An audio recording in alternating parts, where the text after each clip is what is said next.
ನಮಸ್ತೆ Karnataka, welcome back to Radha Ravi YouTube channel. Please ಇನ್ನೂ ಯಾರು ನನ್ನ ಚಾನಲ್ನ ಸಬ್ಸ್ಕ್ರೈಬ್ ಮಾಡಿಲ್ಲ, ಪ್ಲೀಸ್ ಸಬ್ಸ್ಕ್ರೈಬ್ ಮಾಡಿಕೊಂಡು ವಿಡಿಯೋನ ಎಲ್ಲೂ ಸ್ಕಿಪ್ ಮಾಡದೆ ಪೂರ್ತಿಯಾಗಿ ನೋಡಿ. ಎಲ್ಲರೂ ಹೇಗಿದ್ದೀರಾ? ಐ ಹೋಪ್ ಎಲ್ಲ ಚೆನ್ನಾಗಿದ್ದೀರಾ ಅಂತ ತಿಳ್ಕೊಂಡಿದ್ದೀನಿ. ಲಾಸ್ಟು ಒಂದು 15 ದಿವಸನೇ ಆಯಿತು ನಾನು ಯಾವುದೇ ವಿಡಿಯೋನ ಅಪ್ಲೋಡ್ ಮಾಡೋಕ್ಕಾಗಿಲ್ಲ. ಅದಕ್ಕೆ ಏನು ರೀಸನ್ ಇದೆ, ಏನಕ್ಕೆ ಅಪ್ಲೋಡ್ ಮಾಡಿಲ್ಲ ಅಂತ ಅದನ್ನು ನೆಕ್ಸ್ಟ್ ನಾನು ಲಾಗ್ ಮಾಡ್ತೀನಲ್ಲ ಆವಾಗ ಖಂಡಿತ ನಿಮ್ಮ ಜೊತೆ ಶೇರ್ ಮಾಡ್ಕೊತೀನಿ. ಇವತ್ತಿನ ವಿಡಿಯೋದಲ್ಲಿ ಸೂಪರ್ ಆಗಿರೋದಂತಹ ಡಾಬಾ ಸ್ಟೈಲಲ್ಲಿ ವೆಜಿಟೇಬಲ್ ಗ್ರೇವಿನ ಮನೇಲಿ ಸಿಂಪಲ್ಲಾಗಿ ಯಾವ ರೀತಿ ಮಾಡ್ಕೊಳ್ಳೋದು ಅಂತ, ಅಂದರೆ ಮನೇಲಿರೋ ಇಂಗ್ರೀಡಿಯೆಂಟ್ಸ್ನೇ ಉಪಯೋಗಿಸಿ ಯಾವ ರೀತಿ ಮಾಡೋದು ಅನ್ನೋದನ್ನ ತಿಳಿಸ್ತೀನಿ. ಚಪಾತಿ ಜೊತೆ, ಪೂರಿ ಜೊತೆ ಅಥವಾ ರೋಟಿ ಮಾಡಿದ್ರೆ ಅದ್ರ ಜೊತೆ ಸೂಪರಾಗಿರುತ್ತೆ. ಹೇಗೆ ಮಾಡೋದು ಅನ್ನೋದನ್ನ ಹೇಳ್ಕೊಡ್ತೀನಿ ಬನ್ನಿ. ಇವಾಗ ಫಸ್ಟು ನಿಮ್ಗೆ ಇಷ್ಟ ಆಗಿರೋಂತಹ ತರಕಾರಿಗಳನ್ನ ತಗೊಳ್ಳಿ. ನಾನಿಲ್ಲಿ ಬೀನ್ಸು ಮತ್ತು ಗೆಡ್ಡೆಕೋಸು, ಆಲೂಗೆಡ್ಡೆ, ಕ್ಯಾರೆಟು, ಕ್ಯಾಪ್ಸಿಕಮ್ನ ತೊಗೊಂಡಿದ್ದೀನಿ. ಮತ್ತು ಬಟಾಣಿನ ಸ್ವಲ್ಪ ನಾನು ಬೇಯಿಸಿ ಇಟ್ಕೊಂಡಿದ್ದೀನಿ ಸಪ್ರೇಟು. ಹಸಿ ಬಟಾಣಿ ಆದರೆ ಹಾಗೆ ಹಾಕ್ಬೋದು. ನೆಕ್ಸ್ಟ್ ಇವಾಗ ಒಂದು 4-5 ಹಸಿರು ಮೆಣಸಿನ್ಕಾಯಿನೂ ಸಹ ಹಾಗೆ ಮುರಿದು ಇಟ್ಕೊಂಡಿದ್ದೀನಿ. ನೆಕ್ಸ್ಟ್ ಇವಾಗ ಒಂದು ಪ್ಯಾನ್ ಇಟ್ಬಿಟ್ಟು ಅದಕ್ಕೆ 1 ಸ್ಪೂನಷ್ಟು ಬೆಣ್ಣೆನ ಹಾಕ್ಕೊಂಡು ನಾವು ಏನೆಲ್ಲ ಕಟ್ ಮಾಡಿ ಇಟ್ಕೊಂಡಿರ್ತೀವಲ್ಲ ತರಕಾರಿಗಳು ಅದನ್ನೆಲ್ಲ ಹಾಕಿ ಚೆನ್ನಾಗಿ ಫ್ರೈ ಮಾಡ್ಕೋಬೇಕು.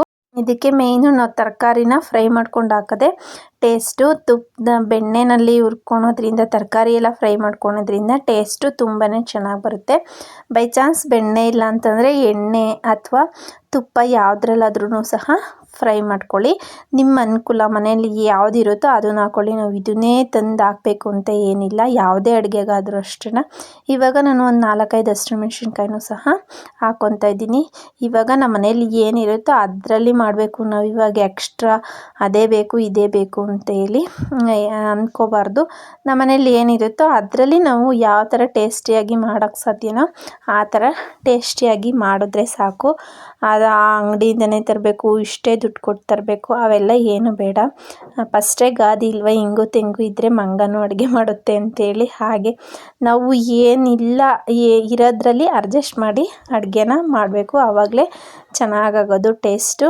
ಇವಾಗ ನೆಕ್ಸ್ಟು ಅದನ್ನು ಫ್ರೈ ಮಾಡೋದಕ್ಕೆ ಇಟ್ಬಿಟ್ಟು ನಾನಿವಾಗ ಒಂದು ಮಸಾಲೆನ ರೆಡಿ ಮಾಡ್ಕೊಳ್ಳೋಣ ಅಂಥೇಳಿ ಇವಾಗ ಈರುಳ್ಳಿ, ಬೆಳ್ಳುಳ್ಳಿ, ಟೊಮೆಟೊ ಮತ್ತು ಶುಂಠಿ, ಬೆಳ್ಳುಳ್ಳಿ ಎಲ್ಲ ಕಟ್ ಮಾಡಿ ಇಟ್ಕೊಂಡಿದ್ದೀನಿ. ಮತ್ತು ಗರಂ ಮಸಾಲ, ಧನಿಯಾ ಪೌಡ್ರು, ಖಾರದ ಪುಡಿ, ಅರಿಶಿನ, ಸ್ವಲ್ಪ ಕಸೂರಿ ಮೆಥಿ ಮತ್ತು ಮಾಮೂಲಿ ನಾವು ಪಲಾವ್ ಐಟಮ್ಸ್ ಏನೇನಿರುತ್ತೆ ಅದು, ಮತ್ತು ತೆಂಗಿನಕಾಯಿ, ಒಂದು ಸ್ಪೂನಷ್ಟು ಹಾಲಿನ ಕೆನೆನ ತೆಗೆದಿಟ್ಕೊಂಡಿದ್ದೀನಿ. ಒಂದು 4-5 ಗೋಡಂಬಿನ ರಾತ್ರಿಯೇ ನೆನೆಸಿಟ್ಟಿಟ್ಕೊಂಡಿದ್ದೆ ನಾನು. ಇವಾಗ ಆ ತರಕಾರಿನೆಲ್ಲ ತೆಗೆದಿಟ್ಕೊಂಡು ಸಪ್ರೇಟು ಈಗ ಮತ್ತೆ ಇನ್ನೊಂದು ಸ್ಪೂನು ಎಣ್ಣೆ ಹಾಕ್ಬಿಟ್ಟು ಇವಾಗ ನಾವೇನು ಕಟ್ ಮಾಡಿ ಇಟ್ಕೊತಿರ್ತೀವಲ್ಲ ಈರುಳ್ಳಿ, ಟೊಮೆಟೊ, ಶುಂಠಿ, ಬೆಳ್ಳುಳ್ಳಿನ ಎಲ್ಲನೂ ಹಾಕ್ಕೊಂಡು ಟೊಮೆಟೊ ಮತ್ತು ಈರುಳ್ಳಿ ಎಲ್ಲ ಸಾಫ್ಟ್ ಆಗಬೇಕು ಅಲ್ಲಿವರೆಗೂ ಸಹ ಲೋ ಫ್ಲೇಮಲ್ಲೇನ ಫ್ರೈ ಮಾಡ್ಕೊಳ್ಳಿ. ಹೈ ಫ್ಲೇಮಲ್ಲಿ ಇಟ್ಕೊಂಡು ಫ್ರೈ ಮಾಡ್ಕೋಬೇಡಿ, ಯಾಕೆಂದರೆ ಎಲ್ಲ ಸೀದೋಗುತ್ತೆ. ಸೊ ಹಾಗಾಗಿ ಅದು ಟೇಸ್ಟ್ ಚೆನ್ನಾಗಿ ಬರಲ್ಲ. ಹಾಗಾಗಿ ಯಾವತ್ತೂ ಲೋ ಫ್ಲೇಮಲ್ಲೇ ಇಟ್ಕೊಂಡು ಫ್ರೈ ಮಾಡ್ಕೊಳ್ಳಿ. ಇವಾಗ ಅದು ಫ್ರೈ ಆಗೋಷ್ಟರಲ್ಲಿ ಒಂದು ಮಿಕ್ಸಿ ಜಾರ್ ತೊಗೊಂಡು ಅದಕ್ಕೆ ನೆನೆಸಿಟ್ಕೊಂಡಿರೋಂತಹ ಗೋಡಂಬಿ ಮತ್ತು ಒಂದು 2 ಸ್ಪೂನಷ್ಟು ತೆಂಗಿನಕಾಯಿ ಮತ್ತು 1 ಸ್ಪೂನು ಫ್ರೆಶ್ ಹಾಲಿನ ಕೆನೆ ಮನೇಲಿ ಇರುತ್ತಲ್ವ ಆಲ್ಮೋಸ್ಟು ಅದನ್ನು ಹಾಕ್ಕೊಂಡು, ಮತ್ತು ನಾನು ಸ್ವಲ್ಪ ಒಂದು ಅರ್ಧ ಸ್ಪೂನಷ್ಟು ಗಸಗಸೆನೂ ಹಾಕಿದ್ದೀನಿ. ಇಲ್ಲಿ ಅದು ಮಿಸ್ ಆಗಿದೆ ಅಷ್ಟೇ. ನೆಕ್ಸ್ಟ್ ಇದನ್ನೆಲ್ಲ ನೈಸಾಗಿ ಪೇಸ್ಟ್ ಮಾಡ್ಕೋಬೇಕು. ಈ ಥರ ನೈಸಾಗಿ ಪೇಸ್ಟ್ ಆಗಿರಬೇಕು. ನೀವು ಮಾಮೂಲಿ ಅಂಗಡಿಯಿಂದ ತರೋ ಕ್ರೀಮು ಇದೇ ಥರ ಇರುತ್ತೆ, ಬಟ್ ಇದು ಮನೆಯಲ್ಲೇ ಮಾಡಿರೋ ಕ್ರೀಮು ಟೇಸ್ಟು ತುಂಬಾ ಚೆನ್ನಾಗಿರುತ್ತೆ. ನೆಕ್ಸ್ಟ್ ಇವಾಗ ಜೀರಿಗೆ ಮತ್ತು ಚಕ್ಕೆ, ಲವಂಗ, ಪಲಾವ್ ಎಲೆ, 1-2 ಏಲಕ್ಕಿ ಕಾಯಿ ಅದನ್ನು ಇದಕ್ಕೆ ಹಾಕ್ಕೊಂಡು ಫ್ರೈ ಮಾಡಿಕೊಂಡು ಇದನ್ನು ಫ್ರೈ ಆದಮೇಲೆ, ಅಂದರೆ ಟೊಮೊಟೊ ಎಲ್ಲ ಸಾಫ್ಟ್ ಆದಮೇಲೆ ನೈಸಾಗಿ ಪೇಸ್ಟ್ ಮಾಡ್ಕೋಬೇಕು. ತುಂಬ ನೈಸಾಗಿ ಪೇಸ್ಟ್ ಮಾಡಿಟ್ಕೊಳ್ಳಿ ಸಪ್ರೇಟು. ನೆಕ್ಸ್ಟ್ ಇವಾಗ ಒಂದು ಬಾಣಲೆ ಇಟ್ಬಿಟ್ಟು ಅದಕ್ಕೆ 1-2 ಸ್ಪೂನು ಆಯಿಲ್ ಹಾಕ್ಕೊತಾ ಇದ್ದೀನಿ ಮತ್ತು 1 ಸ್ಪೂನು ತುಪ್ಪ ಹಾಕ್ಕೊತಾ ಇದ್ದೀನಿ. ನೀವು ಬರೀ ಆಯಿಲ್ ಹಾಕ್ಕೋಬೋದು ಅಥವಾ ಬರೀ ತುಪ್ಪನೇ ಹಾಕ್ಕೋಬೋದು. ನಾನು ಇಲ್ಲಿ ಎರಡೂ ಹಾಕ್ಕೊತಾ ಇದ್ದೀನಿ. ನೆಕ್ಸ್ಟ್ ಇವಾಗ ಇದು ಎಣ್ಣೆ ಕಾಯ್ದ ಮೇಲೆ ನಾವು ಇದನ್ನೆಲ್ಲ ಪೇಸ್ಟ್ ಮಾಡ್ಕೊಂಡಿರ್ತೀವಲ್ಲ ಅದನ್ನು ಇದಕ್ಕೆ ಹಾಕ್ಕೊಂಡು ಸ್ವಲ್ಪ ಎಣ್ಣೆಯಲ್ಲಿ ಮಿಕ್ಸ್ ಮಾಡ್ಕೊಬೇಕು. ಇದರಲ್ಲಿ ಏನು ಹಸಿ ವಾಸನೆ ಇರಲ್ಲ, ಯಾಕೆಂದರೆ ನಾವು ಆಲ್ರೆಡಿ ಫ್ರೈ ಮಾಡಿ ಹಾಕಿರೋದ್ರಿಂದ ಹಸಿ ವಾಸನೆ ಇರಲ್ಲ. ಬೇಕಾದ್ರೆ ಡೈರೆಕ್ಟ್ ಹಾಗೆ ರುಬ್ಬಿನೂ ಸಹ ಹಾಕ್ಬೋದು, ಬಟ್ ಟೇಸ್ಟು ಅಷ್ಟು ಚೆನ್ನಾಗಿ ಬರಲ್ಲ. ನೆಕ್ಸ್ಟು ಸ್ಪೈಸಸ್ನೆಲ್ಲ ಆ್ಯಡ್ ಮಾಡ್ಕೊಬೇಕು. ಅಂದರೆ ಗರಂ ಮಸಾಲ, ಧನಿಯಾ ಪೌಡ್ರು, ಅರಿಶಿನ, ಖಾರದ ಪುಡಿನ ಎಲ್ಲನೂ ಸಹ ಹಾಕ್ಕೊಂಡು ಚೆನ್ನಾಗಿ ಎಣ್ಣೆಯಲ್ಲಿ ಮಿಕ್ಸ್ ಮಾಡಿಕೊಂಡು ಎಣ್ಣೆ ಬಿಡೋವರೆಗೂ ಸ್ವಲ್ಪ 1-2 ನಿಮಿಷ ಲೋ ಫ್ಲೇಮಲ್ಲೇನ ಕುದಿಸ್ಕೋಬೇಕು.